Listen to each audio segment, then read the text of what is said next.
Good afternoon, ladies and gentlemen. We start the session after lunch, the topic of which is city planning. And I would like to let everybody know that as a chair and special address, we have Mr. Rajat Bansal, Commissioner, Raipur Municipal Corporator, and MD and CEO, Raipur Smart City Limited. May I request Mr. Bansal to come up on the desk, please? The keynote speaker we have is Mr. Werner Maritz from Oracle. May I request you to come up on the desk, please? Panelists, as panelists, we have Mr. Adrien Defosse, Mr. Adrien, Mr. Amoy Marang, Mr. Ashish Mathur, Dr. Ms. Jyoti Parikh, Marcus Jeutner, Nancy Hubert, Pier Roberto, Remitti, Rushda Majeed, and Mr. Surya. A very warm good afternoon to everyone. As you would say, it's not just warm, it's hot outside. So, and especially after lunch, this is indeed the dead duck session, as one of us pointed out. So it'll be a challenge to keep you all awake and listening and attentive, but we'll try nonetheless. And I'm sure the whole panel joins me in saying that we'll try to make it more interactive, try to make it more interesting. And the topic today is city planning. Just to set the tone, as I was supposed to do, I come from the government, and in the government, I right now am working at the field level of what you call city administration or city management. And let me tell you very frankly, there's absolutely no city planning which goes in our Indian cities as the way we work, as the way we step out today in India. So now that we've entered into this smart city race, now that we've started talking about projects which are long-term, which are to be conceived as a more integrated kind of approach. So now is the right time when India is actually looking for cities which are well planned, and whatever we can do. Say, smart city project has a lot of component around retrofitting, and there are also greenfield projects coming up in various places in India. So this is indeed the best time for us to talk about city planning. This is indeed a topic which is of crucial importance for Indian cities as such. And today in our panel, we have a lot of speakers from very, very diverse backgrounds. We have Adrien Defosse from Paris, who's a landscape architect. We have Amoy Marang from Nagar, who's working in town planning. We have Mr. Ashish Mathur, who's the MD of JUSCO. We have Dr. Jyoti Parikh, who's again working in integrated research and action for development.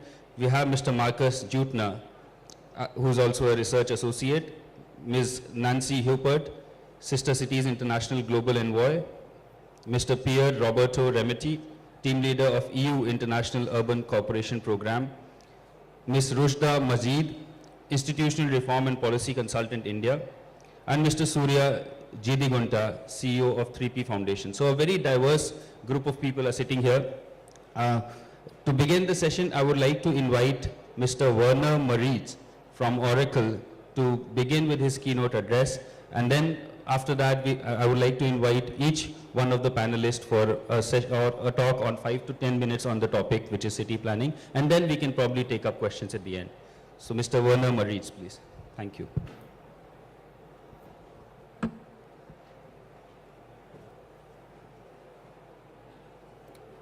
Thank you very much for the introduction. Let me introduce myself to you. My name is Werner Maritz. I'm from the Oracle Business Unit for Construction and Engineering. And within construction and engineering, of course, there's a big component of infrastructure development, and specifically city infrastructure development. And for those of you who've attended some of the Oracle Open World sessions and sessions this morning, you would have heard our CEO really giving the Oracle support in terms of smart city development here in India, but also globally. And in response to that, our business unit focusing on construction, engineering, and project management have actually developed what we call the Smart City Project Solution. And I'm going to try and explain a little bit about that in the context of this discussion today. I think when I walk through these halls, and there's 1, 2, 3, and so many different stands with so many technology offerings out there to do the smart city transformation, I think it is important for us to just step back and think, what are we actually busy with? And what we are busy with is to transform the lives of our citizens, to make their lives better through the application of technology. We must always remember that there's a human element behind all of this technology implementation that we are talking about. So when we look at smart city transformation, and we're one of the members of the Smart City Council, we look at the process. How do we actually get there? And the first component and the first question that we ask is, why do something? And I think the question is, or the answer is, improve the lives of the citizens. But then you ask, now, what must we do? And gathering the data out of how our cities actually operate, how our transport systems work, how our water systems work, all these smart meters, all the signaling, all the big data, number crunching that's happening, that actually identifies to the city planners what to do in terms of improving the city. But you can imagine with all the technology available, all the vendors outside, there are really thousands of opportunities of actually things that can be done within a city to improve.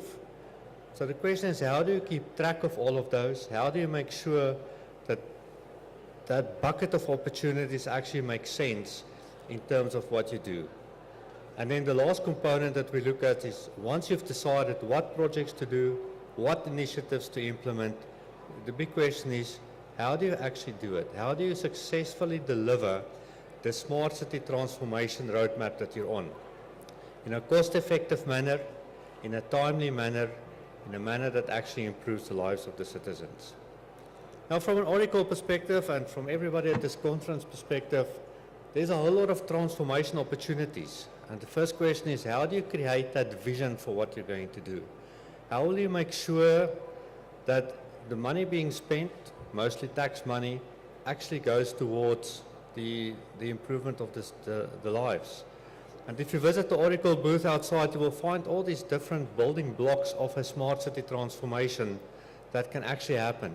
But my question to you is, how do you tie those things together to actually deliver? Now, when we deliver, and it's really infrastructure that we're delivering, unfortunately, globally, our community do not have a very good track record in how we actually spend the money. Research by McKinsey indicated that we waste money in selecting the incorrect projects. We don't align our selection to our strategic objectives. We don't execute projects well. We don't do contract management well. We don't do engineering well. We actually waste a lot of money in implementing projects. And then thirdly, we don't take care of our assets once we've implemented it. We do not do proper facility management. We do not proper maintenance management. We actually neglect our infrastructure, and in that we waste money because then we have to go and rebuild infrastructure we've already invested in. So we interact with a whole lot of public sector and smart city management teams all over the world. And what we always see is a very disparate planning process within the city. The different responsibilities or departments in the city don't always have clear visibility of what somebody else or another department in the city is doing. And it results in silo planning. It results in a duplication of effort. It results in, I'm building a road today and tomorrow I have to dig it up again because there's a water pipeline that needs to go into that. So there's a lack of integrated planning. So our solution and what we advise our customers is to really take an integrated approach to the planning process, bringing all the different elements in the city together in terms of planning it, to make sure that you can optimize your investments as far as possible. And with that, we bring three main components to the smart city projects environment. The first one is the portfolio management. Manage the investment opportunities you've got, make the correct decisions upfront. Don't unnecessarily do projects. The second component, and the bulk of it, is actually managing those projects with confidence. Make sure that you can get predictable and repeatable outcomes in terms of managing the projects once they kick off. And this includes things like contracts management, schedule management, risk management. Give attention to the management aspect of the smart city transformation journey. And then the last major component is around the maintenance management of those facilities and infrastructure that we've just put in place. Think about maintaining schools, hospitals, government buildings, roads, water treatment plants. A lot of effort needs to go into maintaining that asset to get optimum performance out of that. I think in the spirit of the digital transformation message, in the past, people needed to do something and they went out and they found the best software application that they could find for that narrow problem statement that they had, like a small piece of project management. But with the advancement of technology and cloud and digital transformation, these days it's more about the best of solution. How can I find the best solution that will assist my smart city? And smart cities is all about leveraging cloud and mobile applications and analytics. So why not use those same type of technologies to actually implement the systems that will transform your city? So the question is, how do we actually do this? How do we implement these changes? And I think this is where I'm going to turn the discussion over to the chairman and the panelists to actually think about, we understand the magnitude of the problem. The magnitude of the problem is all the opportunities outside in this hall. How do you actually decide on what you put into your city planning, and then how do you deliver that to the benefit of the citizens? Thank you very much.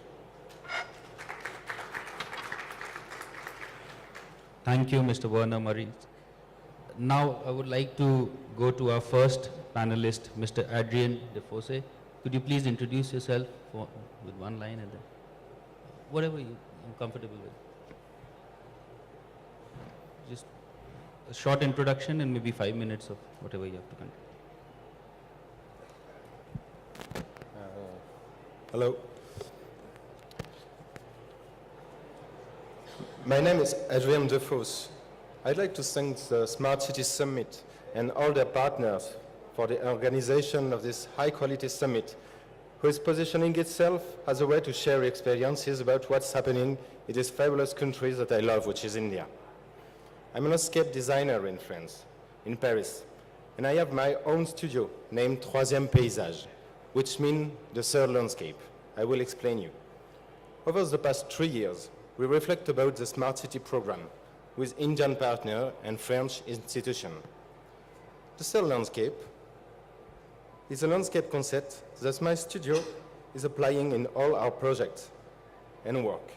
It's a way to consider hybridization between nature and urban world that is highly linked to the Smart City program. Our studio is now ongoing to develop its skills in India by the way of this program, Smart City program, and you will see it questions us a lot about the landscape consideration. Last year, on the Smart City Summit we went, what surprised me, and that's why I'm here today, is that there were a lot of speakers talking about business around technocity data.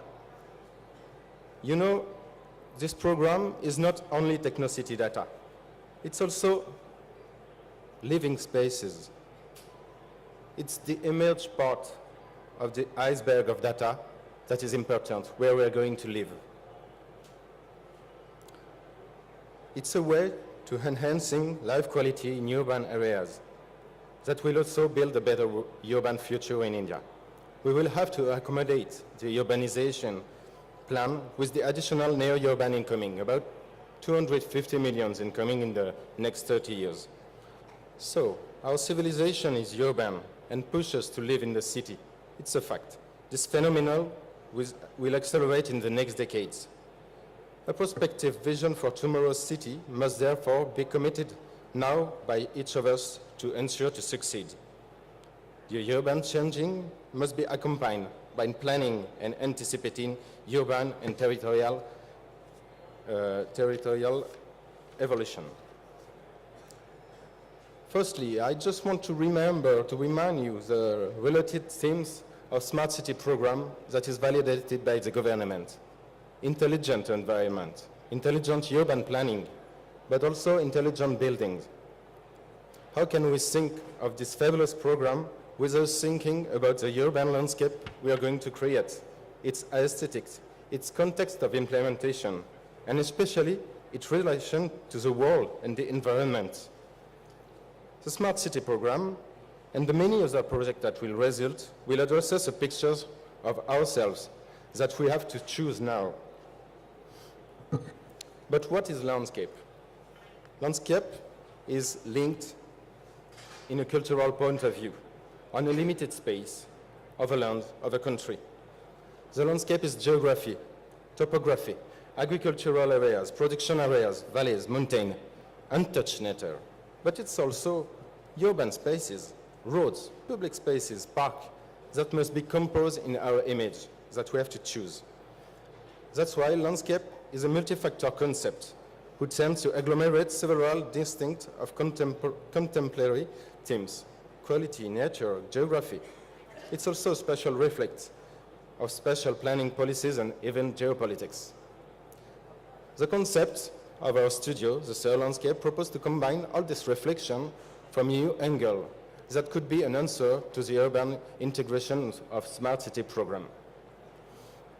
Major temporal evolution marked the evolution of our living environments. This evolution over times, the relation to the world and its progressive understanding by man. The Surya landscape in which we are now find ourselves in hybridization of living outside with living nature for a sustainable world. The expectations of the urban population ongoing are large and will no longer be that as simple as decent houses. The associated function, proximities, transport, school, shopping center, public spaces quality, but also the living environment will change the expectation of the urban and the neo-urban. The concept of the Surya landscape we are working on my studio tends to take an innovative, creative view on the future urban issue by integrating a sensitive positioning with the forces of nature and the plant engineering. As I tell you, there is a lot of services provided by nature, depending on its presence, from a simple tree in the road, in the street, to an urban park. Nature offers many advantages: lowering temperature by the vegetation cover, qualitative and sensitive space, relation to the world, increase of biodiversity, water management also. So what I like to do is that in the future we have to make a lot of project planning and to think about the integration of a large scale of each project have to be integrating in a large scale of the geography. The green and blue corridor also have to be taken in conscience to be sure that the implementation of each project is in the best way. There is also the green and strategy and the hybridization, because nature is take two. Nature is not easy to make. It's not just sitting a tree and it grows up like this. No. Nature, the making of nature is very technological. However, it requires complex consideration. A valorization of nature in the urban environment by setting up necessary conditions of its expression depend on the soil quality, the botanical adapted plants, the size of the plants, the trees, the need of water. So it's a customized management that are solution to ensure a quality, an environment quality. There is also the qualitative urban landscaping project. That is a way to make added values in the property or in the apartment selling. The creation of spaces with several dimensions, intergenerational, optimized use and practices, with spatial optimization and environmental integration on the existing or not existing urban areas, will guarantee a quality for the urban future. Finally, the economic optimization of investment, qualitative investment, future management of the space created, technical principle, will be a means of ensuring financial gain without surcharge. The added values of an hybridized urban project are huge, on many levels, sales of apartment, property values, etc. The concept of a sound landscape proposed to engage an integrated positioning to recompose with a lively and generous nature our living spaces and our environment to fit it in our image. Nature is not a decoration. Nature is generous and gorgeous. Nature is also technical. Nature must be composed, and nature takes time to succeed. Thank you. Thank you, Mr. Adrien. You stressed a lot on how we can integrate nature in our projects and our cities as to make them smart. Now, moving on to Mr. Amoy Marang. Mr. Marang, can you please give a brief introduction of yourself, and maybe you can tell us what you expect in the Smart City mission of Arunachal Pradesh?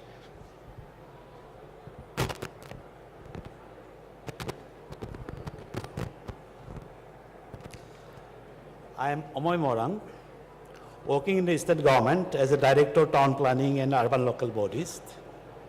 By profession, I am urban planners, so I would like to talk little about urban planning. If you look at the national point of view, in our country we have got around 9,233 cities and towns, out of which 4,140 cities are under preparation of the master plan or development plan. Out of these 4,041 also, only 25% of the cities are completed with the master plan. Basically, we are talking about the smart city solutions. But unless we have got a development plan or a master plan, there cannot be a smart city solution. The thing has to develop in the plan manner, proper manner.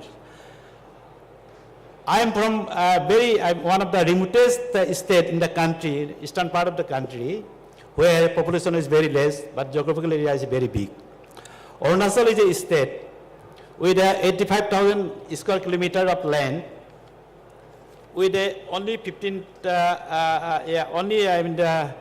lakhs populations throughout the states. I think the 3 or 4% per square kilometers. We have got the notified all the district headquarters census towns, 33 numbers. Out of that, we are able to prepare only 2 towns of the master plan, that is state capital cities. But though our towns are ranging very small population from 10,000 to 25,000, except state capital, Nagar, who is having the 1 lakh plus populations. Our towns are though very small, but growing very fast, but haphazard manners.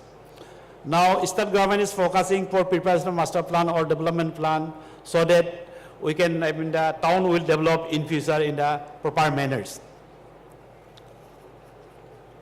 We have the 2 smart cities. One is Nagar, another is a district headquarters town, that is Paysage. Nagar is having the master plan area of 240 square kilometer, but recently we have the municipality which has got only 56 square kilometer of land.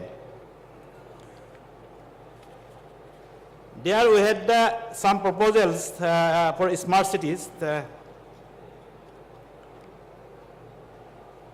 Out of this total area of the Nagar smart cities, we have got the ABD area basically where we are focused on it. That is that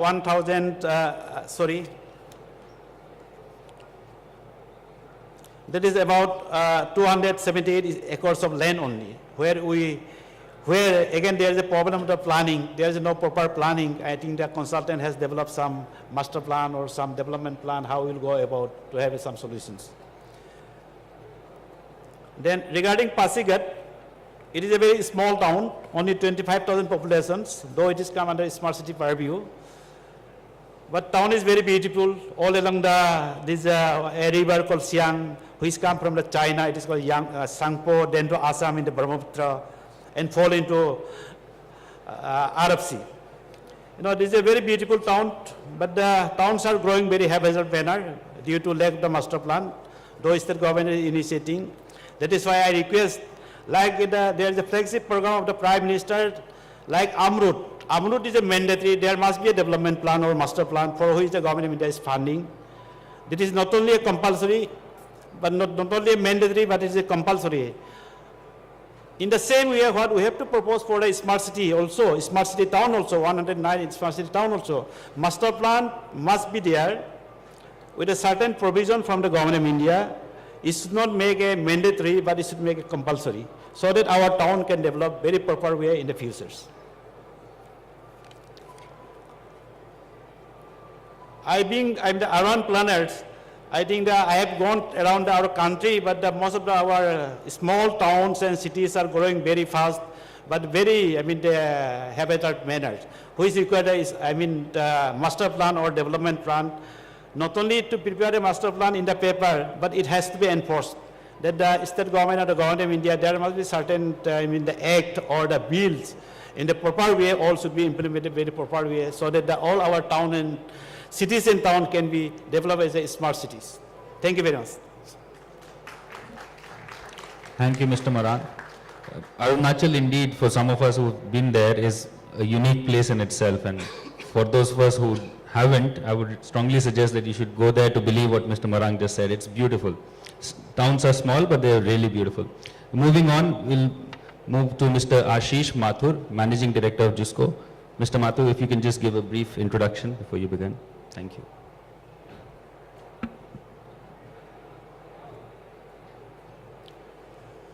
Good afternoon, everybody.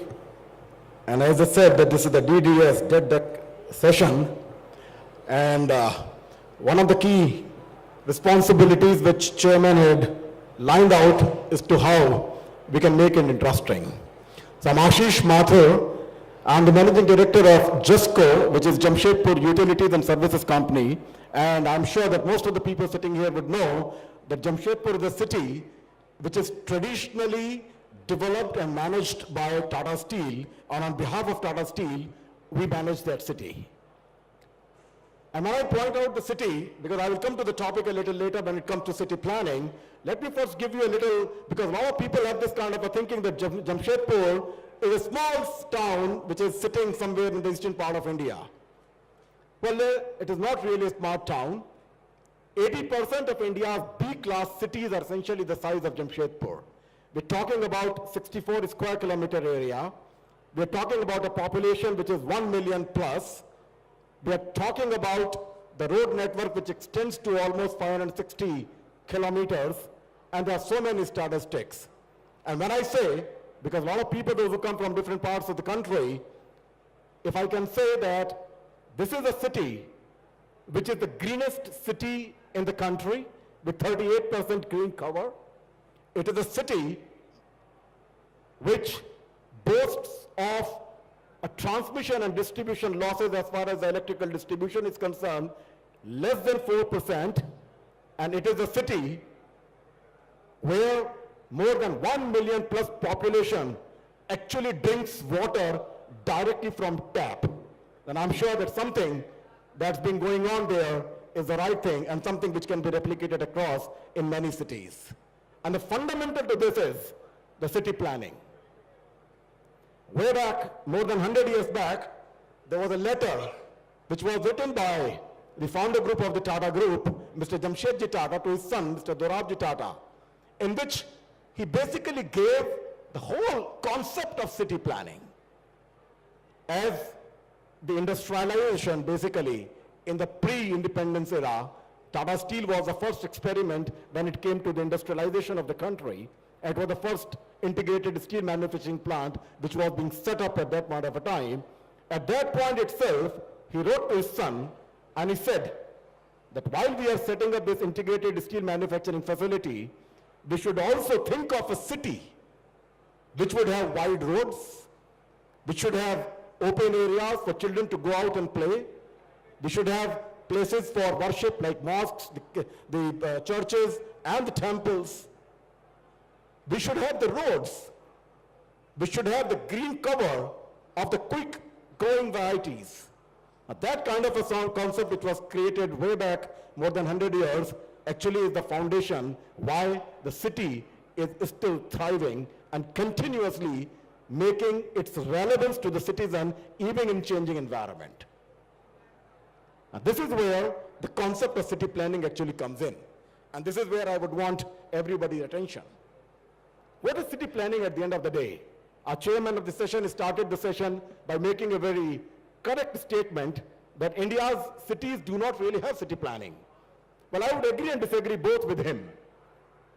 It's not that the cities originally did not have the plan. The point is, the city planning was never that kind of an agile concept to continuously meet the changing needs of the citizens. And from the basic struggle, when most of the cities are struggling with basic infrastructure issues like the roads, the water, the electricity, etc., etc., etc., and suddenly we have come onto the concept of smart cities.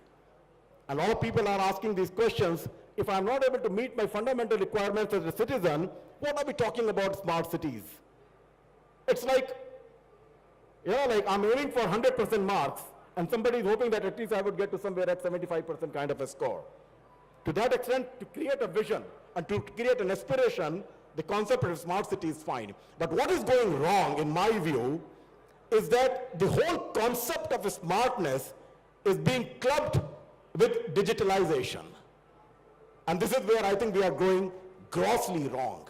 And when it comes to digitalization, majority of the people, once again, are coming up with the solutions and asking us to purely copycat and put it in place because somewhere it is working. Well, that's not what city is actually all about, or city planning is all about.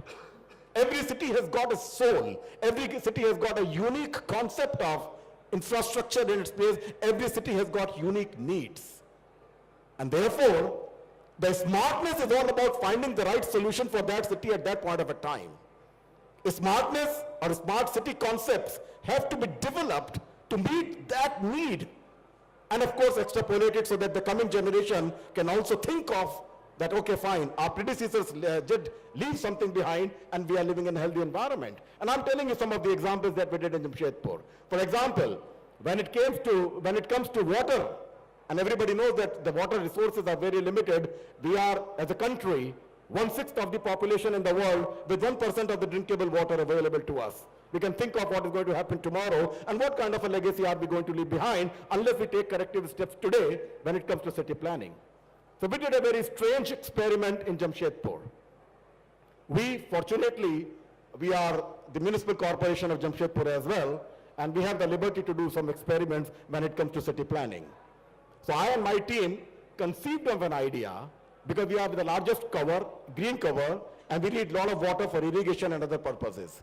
So we used to lift X amount of water from the river, would use it, and finally, in terms of the sewage and sewage water, we would put Y amount back into the river after the treatment. We said there can be not at the city level treat this sewage and sewage water that we collect 100% and bring it back into the city limits for non-potable usage and thereby reduce the load onto the freshwater lift that we used to take and also be sustainable in terms of water availability. So as in today, ladies and gentlemen, Jamshedpur is the first city in the country which recycles all its sewage and all its sewage water, and that too to the tune of 40 million liters per day, and we bring it back into the city and we use it for non-potable usage. It can happen. It has happened. And this why I do not see why cannot there be a possibility of replicating this kind of a model across in various cities, because thereby you are creating a sustainable source of water for all times to come, especially for the non-potable usage. So the city planning and the concepts are very, very critical to this need part. Second, for example, and this is a very important part, because majority of the cities in the country, they actually developed in bits and pieces. You have the hamlets which are not connected to the main city. That small hamlet, which is a habitation of maybe 5,000 people, 10,000 people, how do you cater to that part? Because connecting it to the main, for example, if I were to take the sewage, for example, if you were to connect that 10,000 people hamlet into the main system, it will cost you humongous. It will just not be possible because most of the time, you will not be able to get a right of way to connect that part into the main sewer system. So what do? Well, that is the point. Then you need to come up with this, from a planning point of view, you need to come up with this solution, which is a smart solution, which is affordable solution, which meets the needs of the citizen of that part, so that they don't have to create septic tanks one after the other, and thereby soiling the entire strata down the line. Then we came up with the concept which is called package sewage treatment units. Today, we have got 4 such units in and around Jamshedpur to cater to that smaller population which cannot be connected, unfortunately, with the main systems. Now, this is what city planning and the city planners need to be continuously doing, that how do we keep our city planning agile? Then comes the part, so once you have come up with these kind of solutions, which are smart because they meet your requirement at your level in an affordable way. They are efficient systems using the local resources, and more importantly, they are the systems which open up the window for the correct measurements of tomorrow.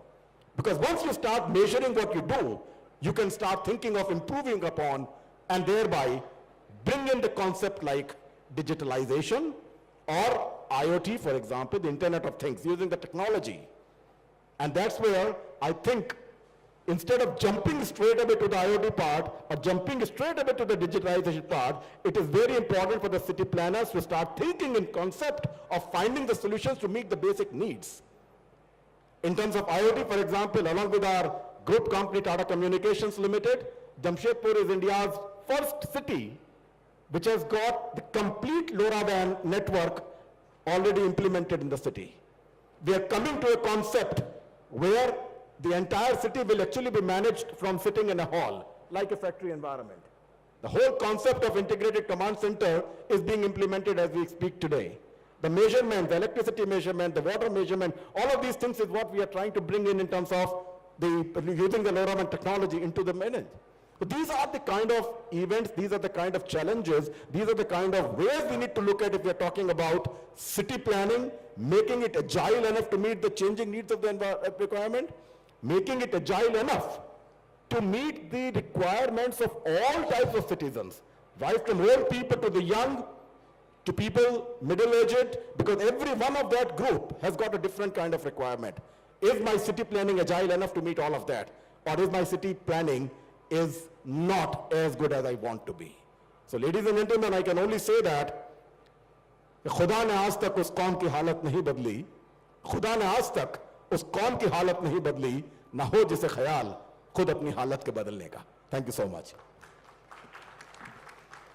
Thank you, Mr. Mathur. Indeed, our planning has to be agile, as India is changing every day.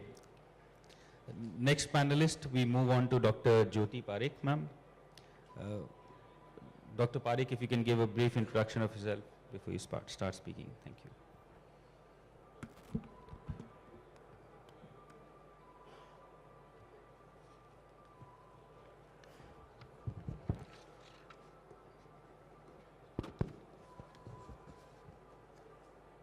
Thank you very much, Chair, and I would really like to congratulate and thank the organizers who set up this wonderful expo and really made a very good plan with so many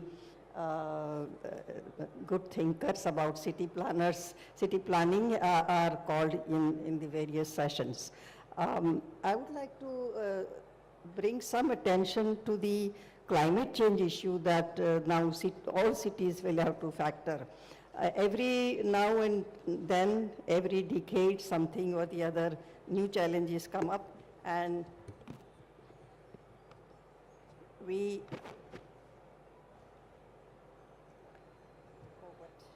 I think I will have to go like this to be seen. Maybe, yeah. No, I think I would like to see something. Yeah. Yeah, I think this is fine. So we are, I'm from Integrated Research and Action for Development. I'm Jyoti Parikh, Executive Director of this institute. And we work in the area of sustainable urban development, climate change and environment, energy and power system, poverty alleviation, and agriculture and food security. And we are Center of Excellence designated by Ministry of Urban Development, which requested us to look at this aspect in great detail.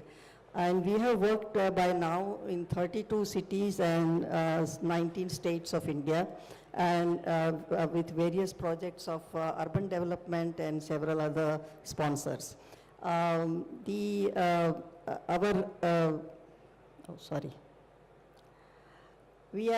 not only looked at climate and disaster resilience, but also then how urban infrastructure should adjust to the climate change challenge, and how solar cities and other ideas can make it a low carbon, make our cities low carbon cities.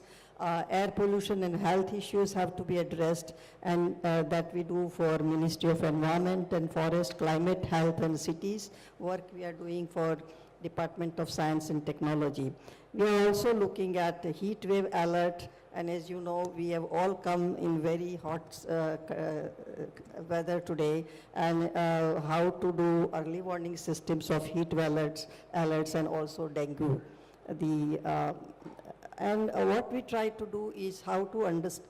Now, Sendai framework in Korea has been developed for all cities, and the heads of ministers of all urban planning gathered there 2 years ago, and they chalked out a plan of how every city should address this issue by understanding it, strengthening the governance, investing in disaster risk reduction and preparedness of effective response.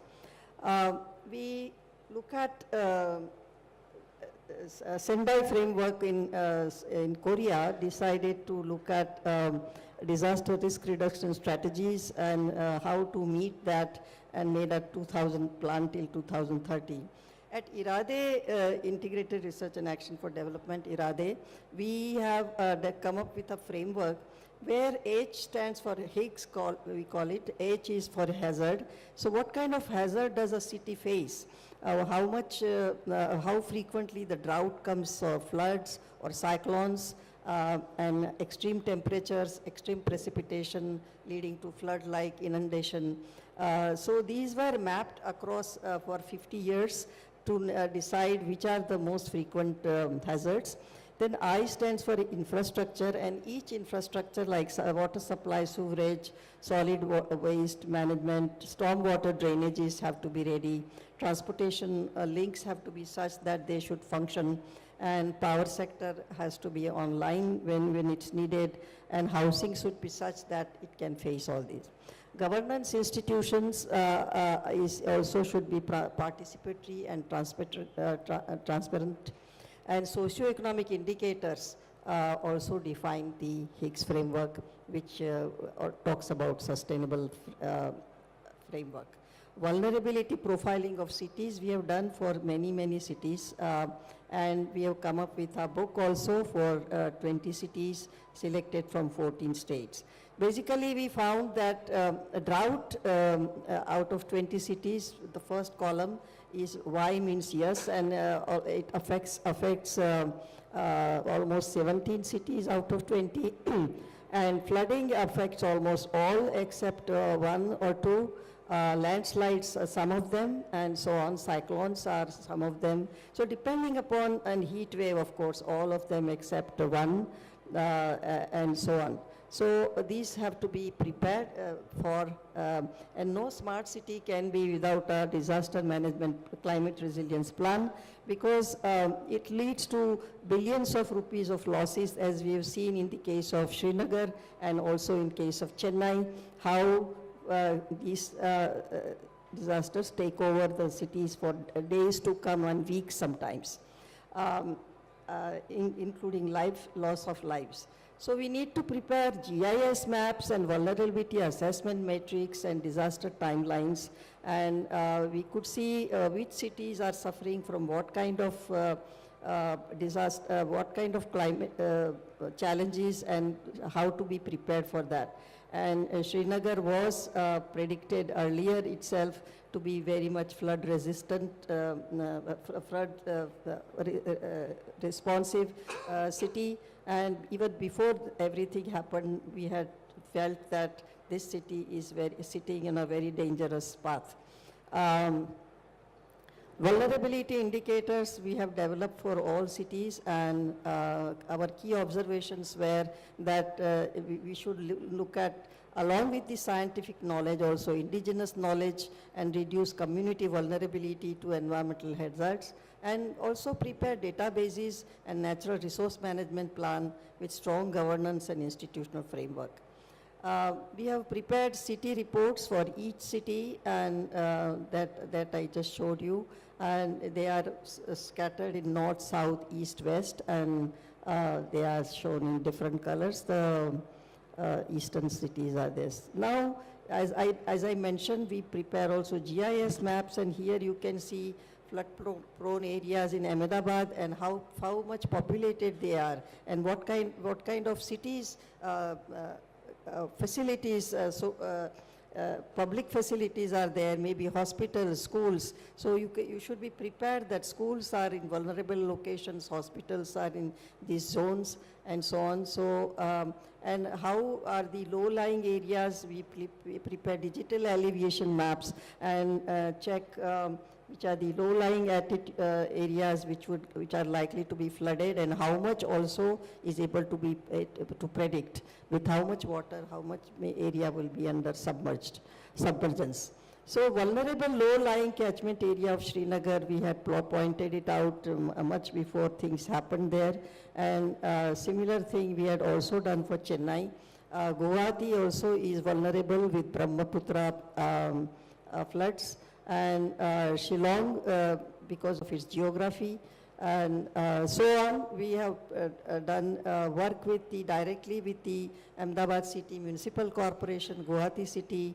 We have also worked on climate, health and cities, and now we also work on environmental pollution, air pollution especially, and transport policies, as well as health issues. The components of smart city, as I mentioned, and no city should be without addressing the climate change issues, and whether it is physical infrastructure, water, waste, transportation, communication, all of these should have a component which addresses this issue, and economic sector also, they depend on how well you plan your smart city, and what kind of smart interventions you need for every city have to be thought about and listed and discussed with the communities and population of cities.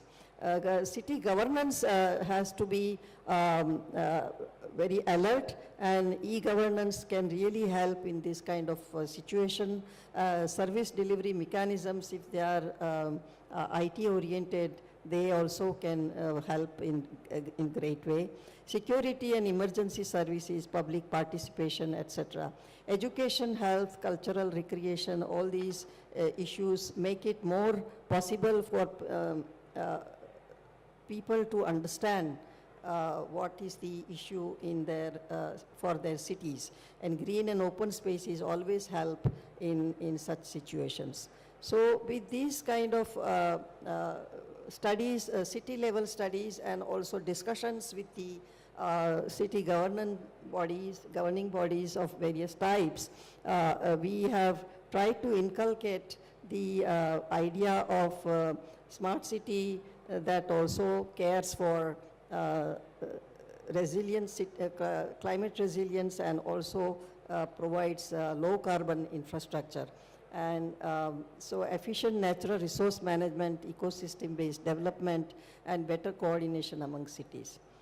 We are also looking at passive design measures, not necessarily highly complex and capital-intensive infrastructure, but in the design element itself, you can include that.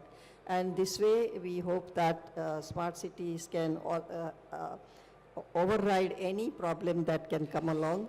And the hazards is something natural, but it does not have to end up in a disaster if you have to have if you can go for smart city development. Thank you. Thank you, Dr. Parikh. We'll quickly move on to our next panelist. I would request everyone to be short so that we have some time for questions at the end. Mr. Marcus Jeutner, please. Thank you.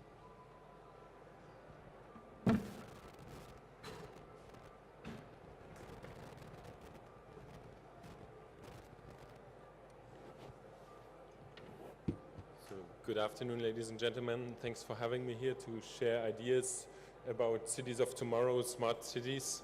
I am an urban planner from Berlin, Germany. I'm running a small planning company called INSAR, where we do a lot of groundwork in local levels, doing urban design concepts, legal planning, action planning, integrated development concepts, and also regional development plans for cities in Europe and Asia.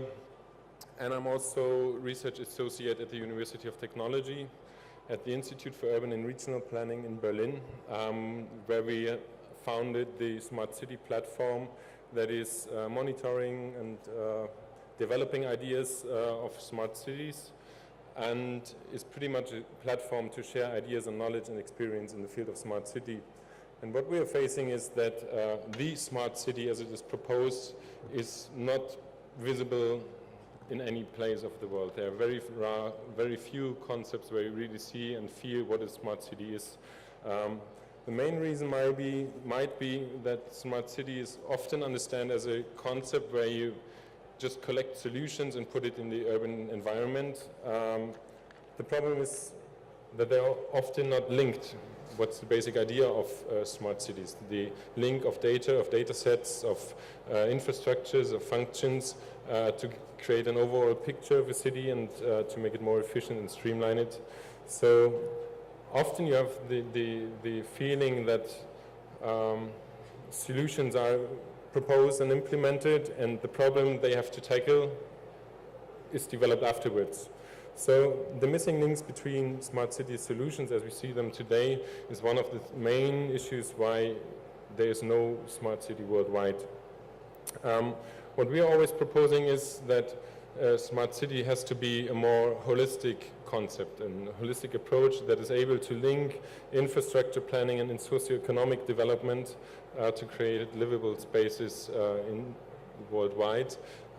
And not just focusing on greenfield development and maybe brownfield development, but also to think about how existing living environments of cities can be elaborated, developed further. And there, urban planning is a key instrument where smart city solutions have a lot to offer, not as a solution, but also in the very beginning of the definition of problems, of issues, to use different data sets to describe and visualize the point where I'm starting, and also to visualize the consequences of my planning decisions by simulation, for example. But what is always needed is an overall vision of a city or a neighborhood that we want to live in, and then choose the right tools a smart city and urban planning as a basic has to offer. And for this, you always have to deal with the locality, and also for the local challenge you want to address. And this is very interesting too, because you're always facing, or many times you're facing that it's a concept that worked in one place is then taken to another place and implemented, and it fails, causes a lot of trouble and costs. So adaptation is also a very important point. Especially in a country like India, where urban systems haven't been planned systematically or in a holistic way since 50 or 60 years, and that is also facing a lot of population growth, putting a lot of pressure in housing market, infrastructures. So if you think that you can just take away all existing infrastructure and replace by new one, it's not possible, because the challenge is too big. There's too much work to do. So we have to think about new ways to adapt the ideas of urban planning and smart city development to leapfrog to new ways of smart cities, to find a unique way what an Indian smart city should be and what smart cities and infrastructures could offer on a local level. The other point is that it's not about just numbers of people rushing into the cities. It's also a transformation of lifestyles, of expectations, what a good city is and what a good city life should have to offer in terms of mobility, housing, recreation, consuming. So the picture of the city of the future is very diverse, and you have to really get to know the idea, what people need, what are the needs of the people you are working in. And that's one of the main aspects we are working on at the university, to create new planning methods and concepts where you are able to work together with governance, with people from civil society, but also private sector and universities and scientists. So we are developing new methods.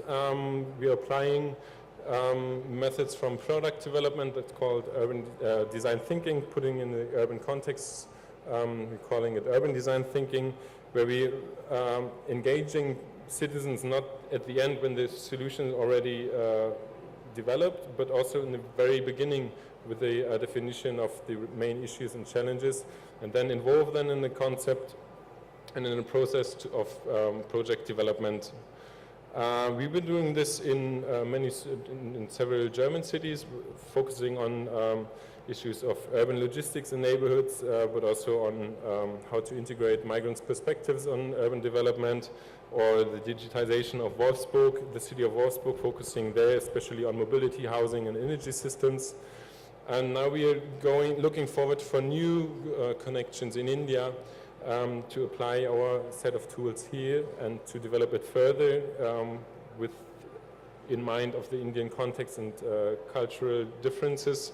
And to do this, we teamed up with a network of planning offices, architectural companies, urban planners, urban designers, but also infrastructure developers from the fields of water management, wastewater, waste management, and also mobility, to come here to work on smart city proposals of Indian cities. For example, we will do a workshop in July in Delhi to take the smart city proposal of Connaught Place and to sit together with Indian planners and representatives of authorities to work on these proposals, to figure out how to enhance them with a local view, with a view of the people, to involve them. And also then the main question of us is how to bring these proposals into practice, because right now many of the proposals are pretty much a wish list of several solutions, and our approach is to link some of them into holistic concepts. And one of the gentlemen before me said one of the main points of smart city is you never have to forget is the identity of a place, and that's why we are engaging people, because the people are the ones who are creating the spaces and fill them with life every day, and that's why they should be the key part of a smart city. Thank you. Thank you, Mr. Marcus Jeutner. Now we would move on to Mr. Pier Roberto Remitti.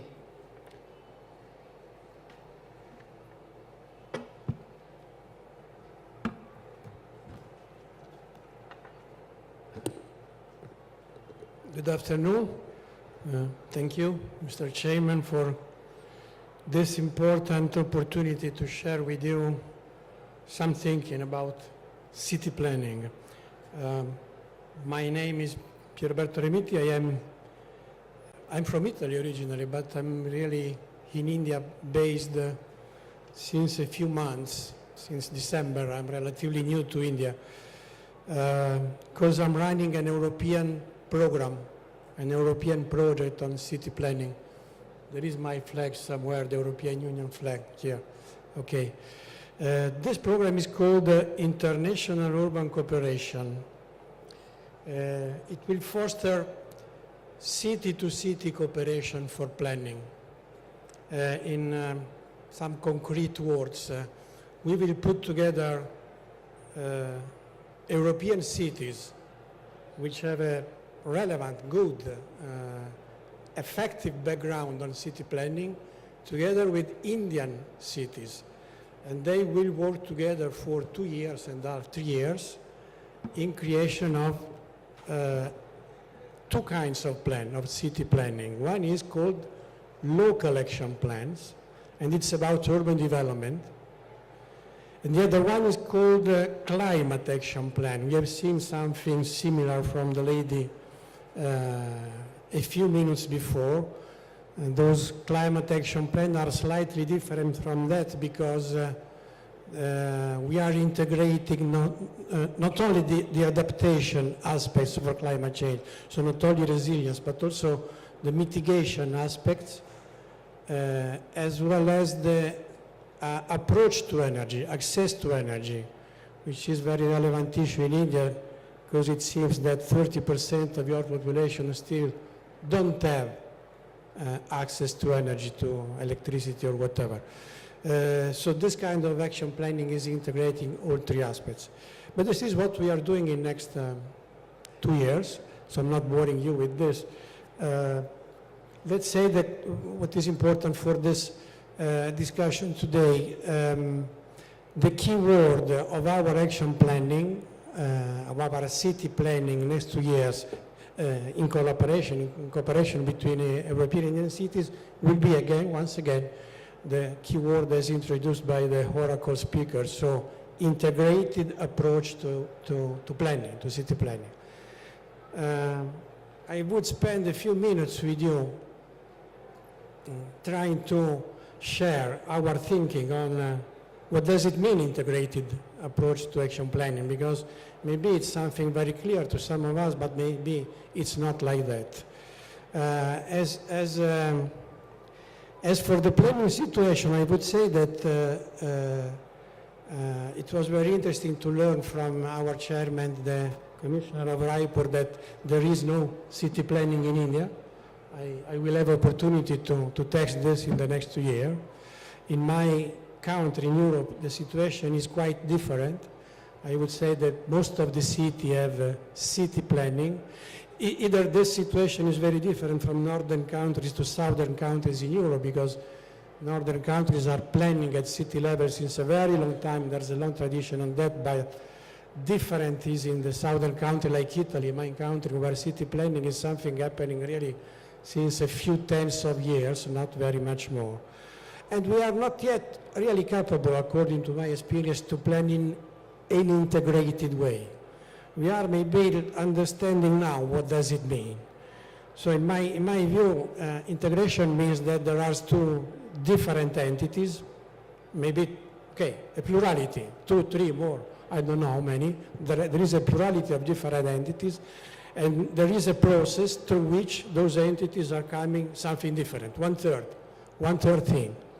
So an integration approach to planning should start from different sectors, different planning, different sphere of planning, and should come to one unique object, to one unique plan at the end of the day. So the first level of integration should be, according to the tradition, to the sustainability thinking as it has been conceived in the last 20 years, should be able to create a kind of synergy agreement between environmental issues, social issues, and economic issues. As a concept, I would say that this is very well known and recognized everywhere. But as a reality, it's completely different, I would say. The reality is sometimes very different. I'm just giving you a couple of very short examples. Mobility system. When we are planning mobility system in a city, we are thinking, first of all, to the effectiveness, to have a good network of roads. This is the first issue. But this, according to our experience, is leading many cars on the roads, because if the roads are good, people is encouraged to use the car, the private car. And this will create a lot of problems on the environmental sphere, will create pollution. So this is not integration approach to planning. Integration will be for planning a good network system together with a good public transport network system. So you have to integrate in this way. Another example might be given by water usage, water resources utilization. It was already addressed very well by a previous speaker, but I have a very relevant issue to me is the usage of groundwater, which is very frequent in my country and in India as well, as far as I understand. So if you are planning new cities, thinking to use and to drink and to use the water for those cities, taking it from the groundwater resources, this is not integrated development planning. Because I would say, yes, water is universally recognized as a renewable resources. But it must be said and recognized as well that the groundwater is not renewable resources. That water has been stored in that place since thousands of years, tens of thousands of years. And the renewability of resources is referred to lifetime timing. Taking that water from the ground level, it means that that water will not be available over many lifetime periods. So it will be not renewed, regenerated. So it is not, again, integrated development planning. So we should be able to transfer this concept to the reality. In case of integration between environment, between social aspects and between economic aspects, it should be said that sustainability, which is the key word in this case, means something very precise. Shouldn't be considered as just a very trendy word. Is losing its meaning in last years. Sustainability means that utilization of environmental resources should go to a rate which allows for regeneration of resources. If the regeneration of resources is not allowed, this is not sustainable. It is not integrated approach to planning. But according to my experience, there is also another very important aspect for integration in planning. And it is the integration between the strategic planning and the spatial planning. So the level of planning where the city is designed on the ground. In my country tradition, those two levels of plannings are completely different. They are conducted by different people, by different departments with different objectives. And very often they don't talk one to each other. So we are going undertaking a strategic process planning development with stakeholders, citizen involvement, and this is very good. We are fixing our vision, our targets, our development of the city in the next 20 years. And this is done. And then, starting from that, it starts another planning process, which is design the city on the ground, and which is done by different people in different timing. This is not possible. Those two aspects of planning must be very interactive, one to each other. And the people, it is not the case, it is not possible that the strategic planning or some level of planning are conducted at university, academic level, and the other aspects are conducted at city, municipal level by different people, talking to each other sometime, but not in a continuous and not in a very structured way. This leads to the consideration that the planning process must be dynamic. It cannot be done once every 10 years or once every 20 years. It must be kept alive. Of course, approval of the plan is very politically important issue. It has been done, but after that, the planning process and the planning staff should continue to work, should keep going and work with the municipal level. And again, all the departments, all the different sectors of the municipality are to work on this issue. Because city planning, again, one very relevant aspect of integration. City planning must be fully integrated to city management. It is not possible, again, that city planning is conducted by someone and the management is for some others. There's no interaction between the two.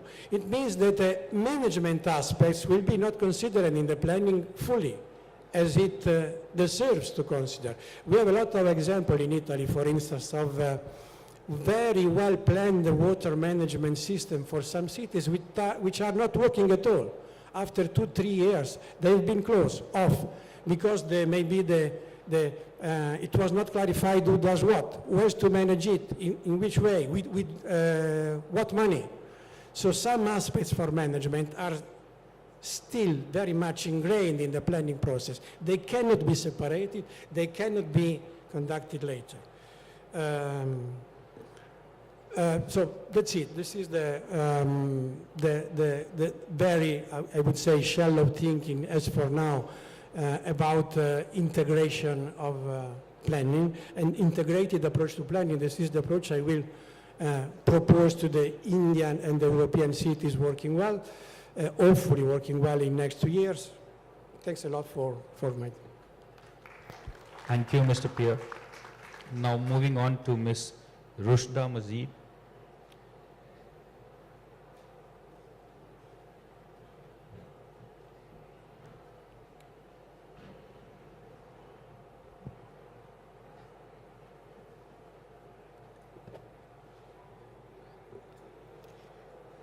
Thank you for inviting me to speak at the third Smart Cities India Expo. I'm delighted to be here. My name is Rushda Majeed and I work on institutional reforms. Most recently, I worked on the Smart Cities Challenge of the India Smart Cities Mission. And today I would like to share my experience working on the Smart Cities Challenge, which was a competition between the 98 cities that were initially nominated as part of the Smart Cities Mission. In particular, I would like to touch upon citizen engagement, which was a core component of the Smart Cities mission during the planning phase, and how this could serve, the learnings from this particular exercise could serve as a useful model for engaging citizens to achieve goals in other government programs, including other urbanization programs. As many of us know, the Ministry of Urban Development partnered with Bloomberg Philanthropies, its official knowledge partner, to implement the Smart Cities Challenge, which was a competition among 98 cities, as I said earlier. And the competition meant that 98 cities were supposed to develop a smart city proposal, and based on the quality of this proposal, the cities would receive funding from the central government. So this particular challenge represented for the first time a shift in which the central government used a competitive framework to distribute funding to local governments for a national development mission. And because citizen engagement was 16% of the overall criteria, it was a very big component, and cities had to kind of include it in their way of planning for the smart city proposal. And I would say that the competition therefore prompted one of the largest citizen engagement exercises in the history of the country, and it also signaled a unique process and a unique shift in India's urban governance. So as one of our panelists, Mr. Mathur, said earlier, each city has its own unique soul and its own unique needs, and this is what this particular exercise was meant to tap into. So what the city governments did was that across the 98 cities, they used a range of tools and methods to include suggestions and ideas from the public that would feed into the planning process of the smart city proposal. So they used practical tools to raise awareness, first of all, about this competition and about the smart cities mission. They then used these tools to understand issues that were of importance to citizens and then get their ideas in terms of making a city smart. And these ideas and suggestions, for those of us who are familiar with the key components of the smart city proposal, these ideas and suggestions fed into the vision of the smart city proposal, into the pan-city proposal, and into the area-based development. And some of the ways in which cities reached out to their citizens were using technology. So of course, social media was a big component, and also the government's online citizen engagement platform, mygov.in, which saw over 2.4 million inputs come in from citizens.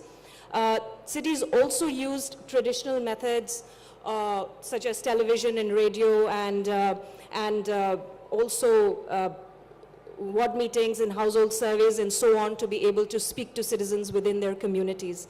So as examples of what cities did, for instance, Bhubaneswar, which was the #1 winner during the first cycle of the Smart Cities Challenge, Bhubaneswar organized community labs, which were kind of co-creation labs, and they included children as well as senior citizens in these labs so that they could design a proposal that would be child-friendly as well as senior citizen-friendly.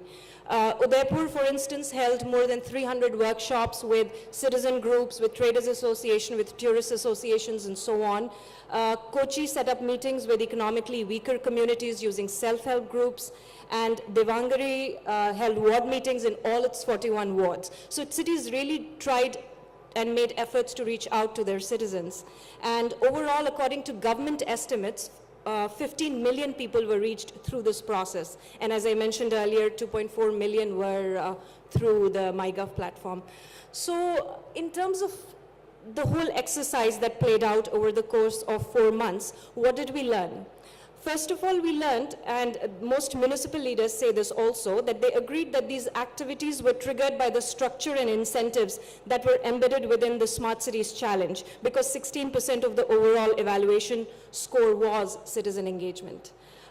Also, recent improvements in technology enabled the cities to reach out to large sections of the community and also enabled citizens to participate more fully. Of course, this had some issues, but we can touch upon that in the Q&A session. Also, citizen engagement prompted municipal leaders to reach out to citizens in a way that allowed them to understand some of the issues that were affecting different segments of the population. So, for example, Surat is a good example. Officials learned that disabled residents had difficulties accessing many public spaces. So then that prompted the city to address issues of social infrastructure and mobility in its smart city proposal. Of course, there were challenges through the course of this competition. First of all, there were capacity constraints. City officials cited that they had difficulties in framing issues and articulating how citizens could be involved. Time was a constraint. As I said earlier, the exercise folded over the course of 4 months. So with less than 4 months to finalize proposals, cities had limited time to not only generate awareness and collect citizen input, but then they had this massive amount of data that they had to collate, and then they had to analyze the information as well.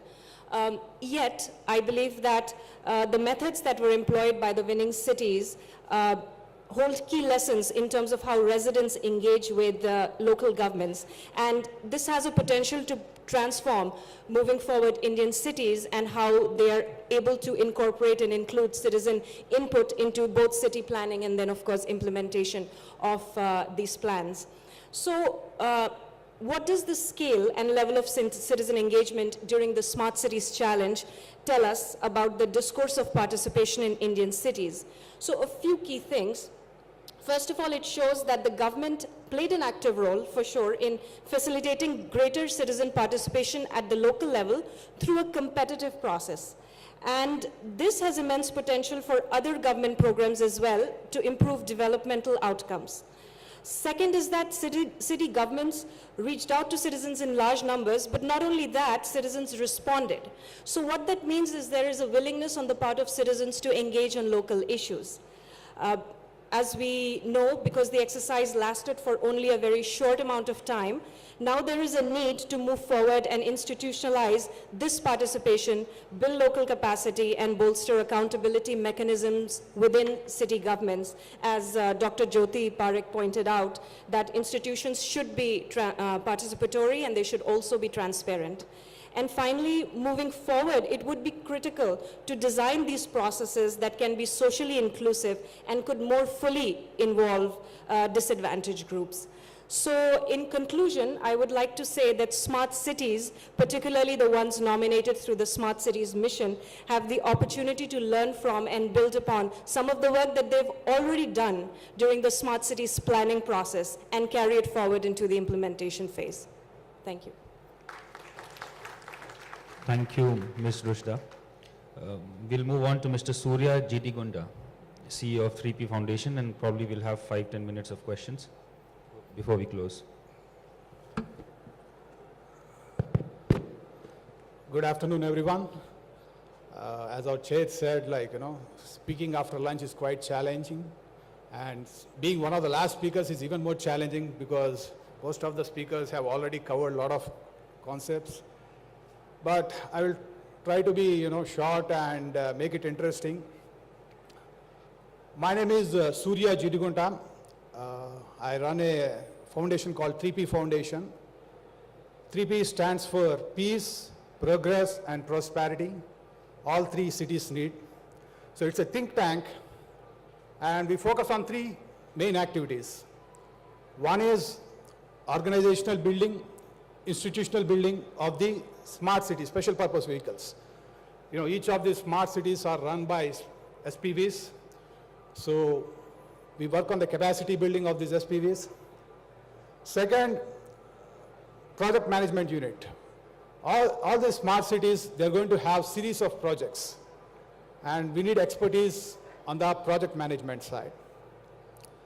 And third, advice support in building the public PPP, joint ventures, raising funds. So these are our 3 core activities. Now, as far as urban planning is concerned, as the other panelists have said, Western developed countries have cities very well planned. But when it comes to India, urban planning is completely absent even some of the best cities. Indian cities are mostly grown in ad hoc fashion. Wherever like some private developer comes, builds up some apartment, some building, or develops some kind of a flyover bridge or something like that. And what this resulted in is, it made our cities shapeless, very inefficient. I mean, if you want to take some left or something, you have to go very far and then you take a U-turn and all those things. So precisely, they made it inefficient and sometimes dangerous also. That's why we need planning. Planning gives, orderly execution. It makes our cities more efficient, and it cut down our costs also. So how do we go about building these smart cities? The government has created a smart city proposal. They have some 60 cities are selected. Now they have floating the tenders. The next step would be to create projects. Projects for water distribution, projects for energy, renewable energy, solar, projects for, solid waste management, projects for, road development. So these projects forms the core infrastructure. This I call the first layer. Smart cities are built on 3 layers. The core layer, the bottom layer, is the hard infrastructure. That's where the roads, the water, electricity grid, solid waste management, all these things come into the picture. The next layer is the smart solutions. E-governance, waste to energy. When it comes to energy, integration of renewable energy, smart meters, smart grids. In terms of mobility, motorized and non-motorized transportation, electric vehicles, bicycles, smart parking, mechanized parking. That is the second layer. The third layer is the area-based development, where you integrate all the smart solutions and put them in one locality which forms the basic unit for smart city. So that is where the smart cities, where we come up with 500-acre area-based development. That's the top layer, where you have integration of all the 3 different layers of technologies integrated. So what are the challenges?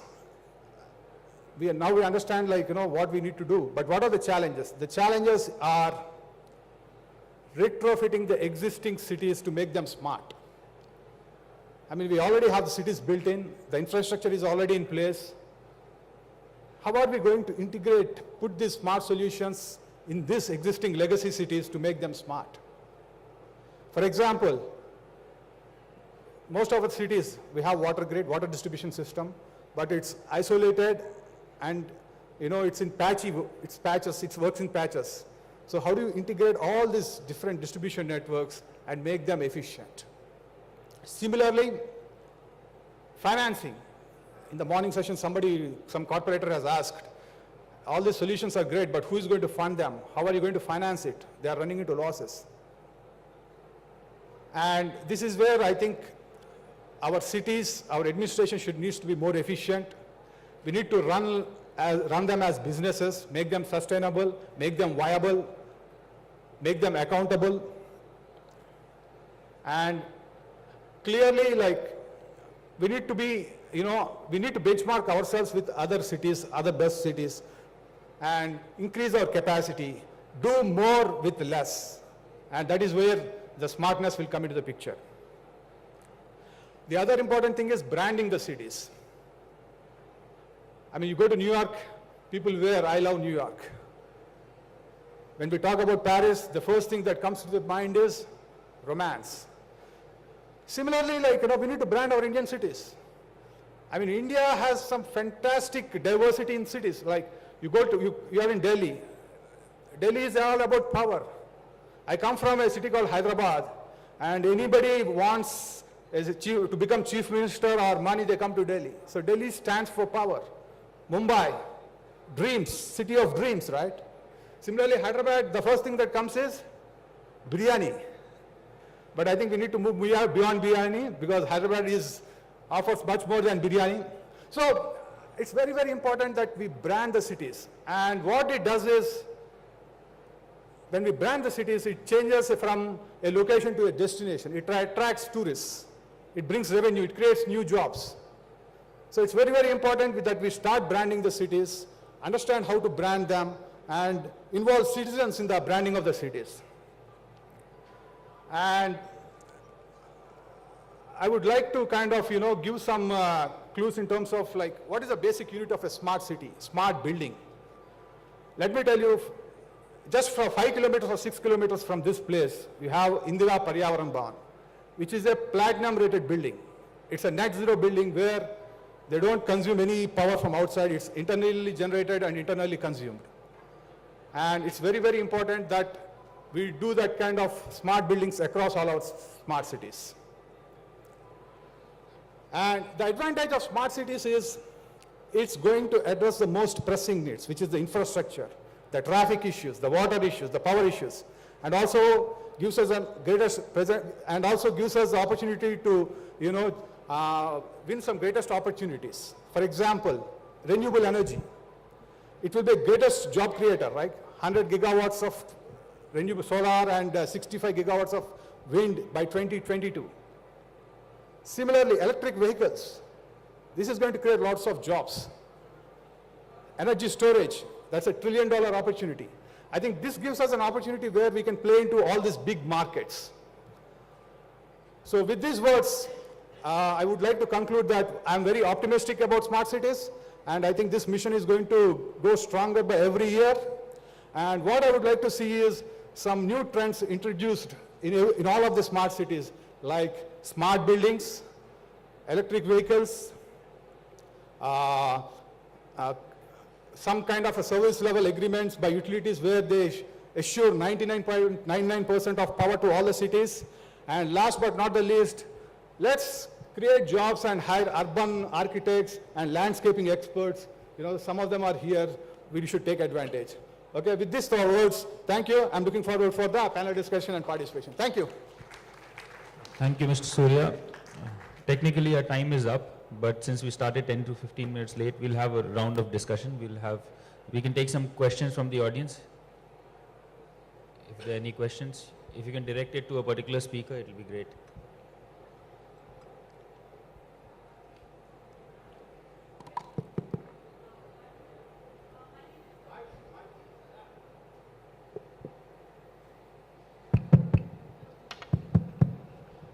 Thank you for awaking us and keeping the session interesting, and thanks to the chairperson.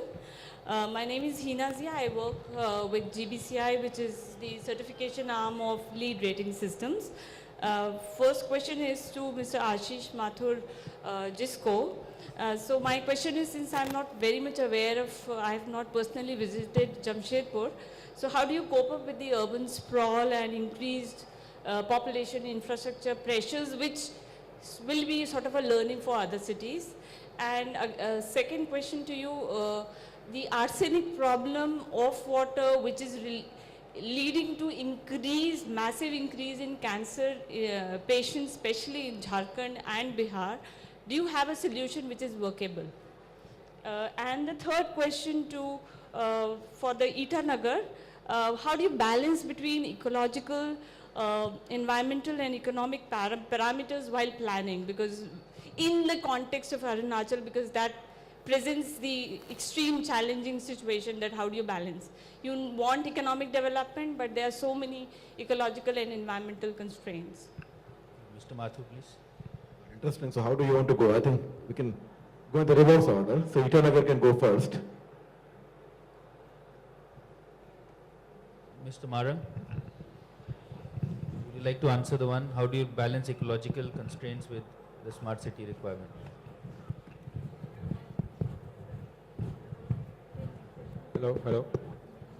Hello.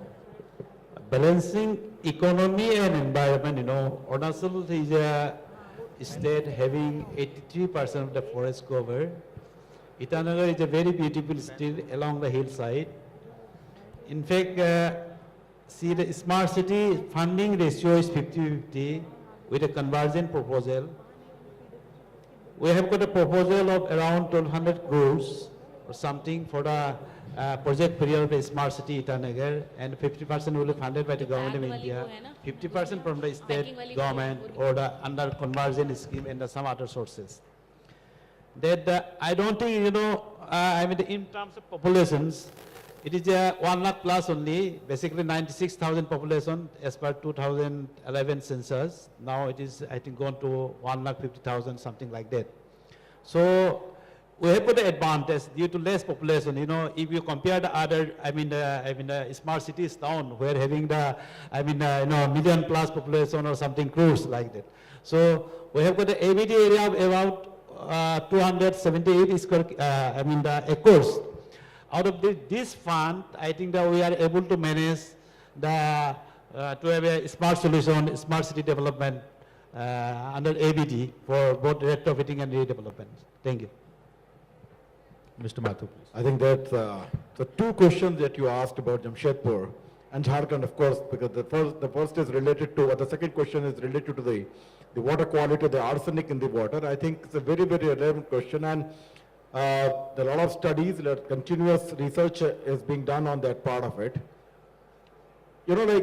As far as the urban areas of Jharkhand is concerned, and especially Jamshedpur and surroundings are concerned, where the water supply is done by us, it is the treatment quality, the process of treatment is taken very, very seriously.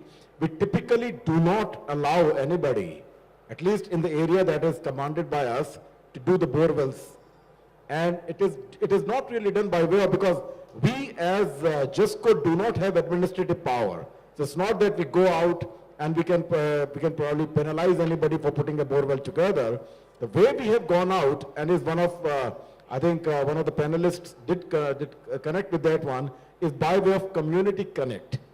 Because until the time you basically reach out to the people and make sure that they understand why it should not be done, and also provide alternative. Because what happens is that it's easy to tell them not to do something and don't give alternative either. Invariably the person eventually resorts to something. Just to share with you, we as JUSCO not only manage the Jamshedpur city, we also have moved out of Jamshedpur, and in Kolkata, Salt Lake 5, the entire water distribution and sewage treatment is the JUSCO. And we had the similar problem there, because the arsenic content in that part of the West Bengal is significantly high for normal consumption. And we basically engaged with the citizen out there. We told them why, and we published the data regularly, but I think the change which eventually happened is when we went out to the school and started educating the children, and when these children went back to their parents, and parents also started understanding why it is not useful for them to have untreated water straight from the bore well, and they started taking connections from properly treated water utilities like ours. So I think that's where the changes have to happen, because most of these issues when it comes to this kind of a problem, which is generic in nature, which is large cross-section of society, unless you connect with them, it is not going to get solved. But importantly, the sincerity of purpose and ensuring that the treated water is also supplied, treated water is also made available. So this is something which is, at this point of a time, incidentally, at the state of Jharkhand level, probably one of those states which has got the largest number of drinking water projects underway as we speak. I mean, we at JUSCO, we are doing about 3 projects in various parts of Jharkhand, essentially to meet this kind of a challenge. As far as Jamshedpur as a city is concerned, and the influx of people from surrounding, what we are doing at this point of a time from a city planning perspective is connecting Jamshedpur to surrounding areas. Jamshedpur, if you would recall, it is basically a development between the 2 rivers. There are 7 bridges under construction at this point of a time, which is connecting Jamshedpur essentially from the surroundings. And the whole idea is that we would take up the similar kind of utilities and urban facilities to those areas and create those areas, and once again, center of excellence. We are also building a couple of townships in and around Jamshedpur. so that people get the equally good quality of living in those areas and do not really push Jamshedpur boundaries. But it is a challenge. It's not going to be an easy task, but I think this is the only way. Spread out, but ensure the quality of life which people are craving for, which we give in the heart of Jamshedpur, is also available that way. And that's how I think probably you would have an answer there. As of today, it's a challenge. We have time for one more question.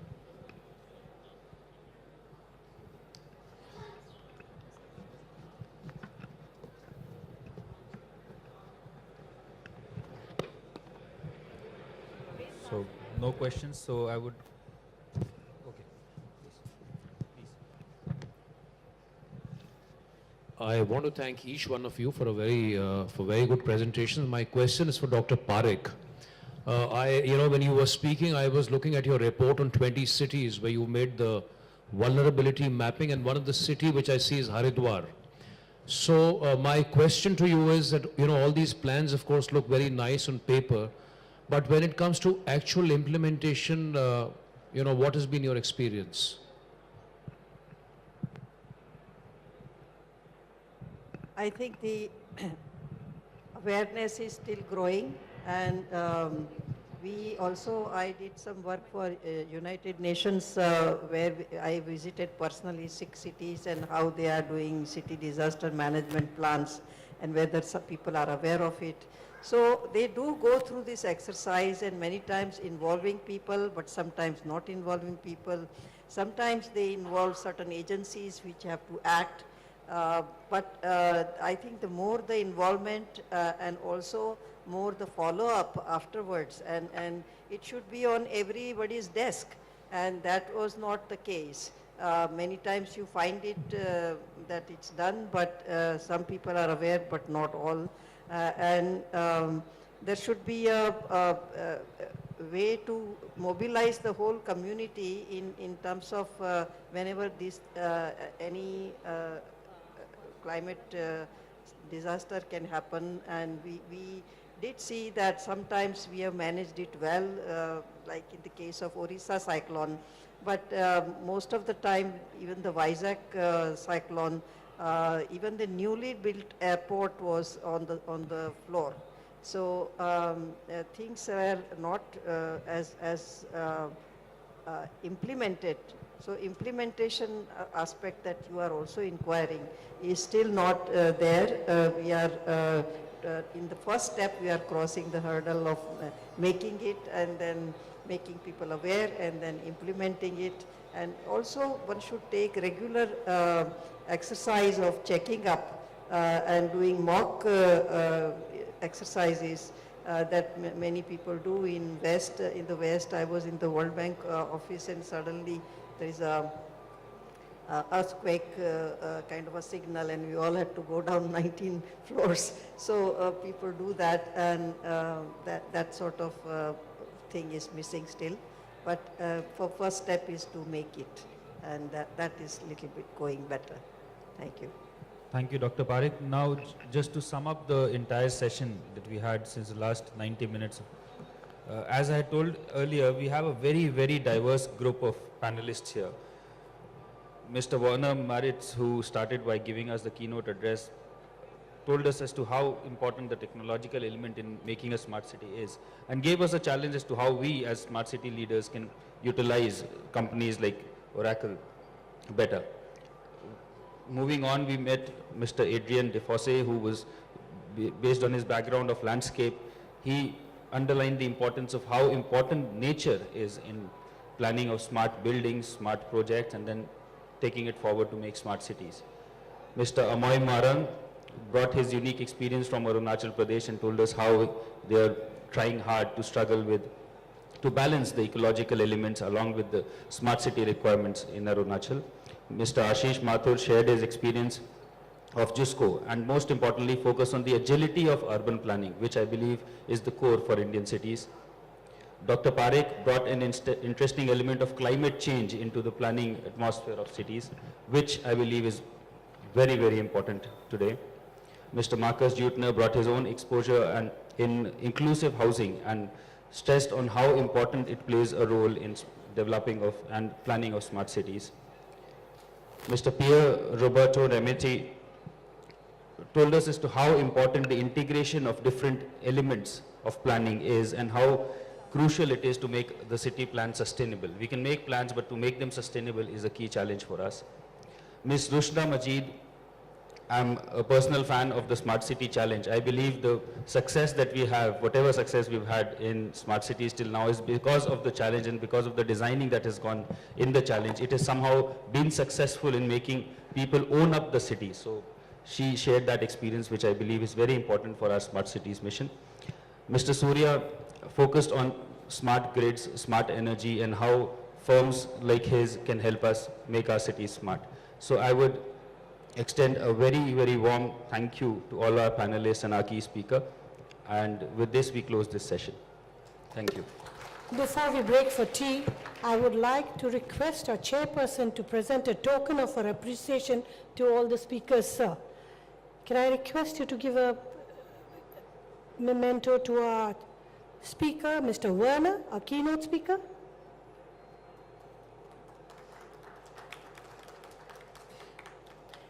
Mr. Adrien Defosse.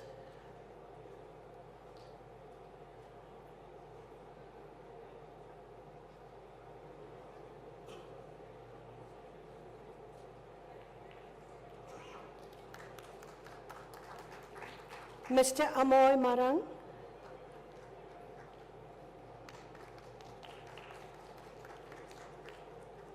Mr. Ashish Mathur.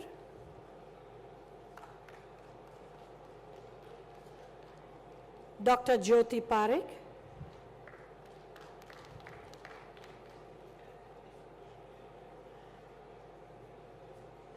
Mr. Marcus.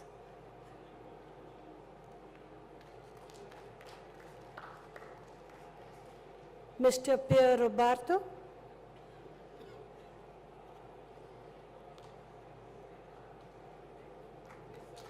And Mr. Surya. I think you've, yeah.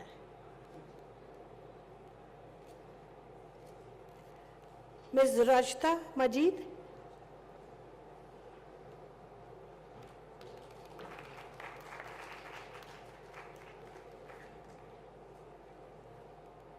And now may I request Mr. Sunil from Exhibition India to present a memento to our chairperson. Who did I miss? Oh, I missed it. Mr. Surya, you missed out. I'm sorry. I announced.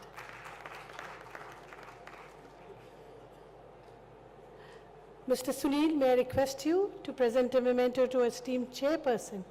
It was a very interesting session. And Hyderabad is not only for biryani, sir, from pearls. That's from a lady's point of view. Thank you, ladies and gentlemen. We break for a 15-minute tea break.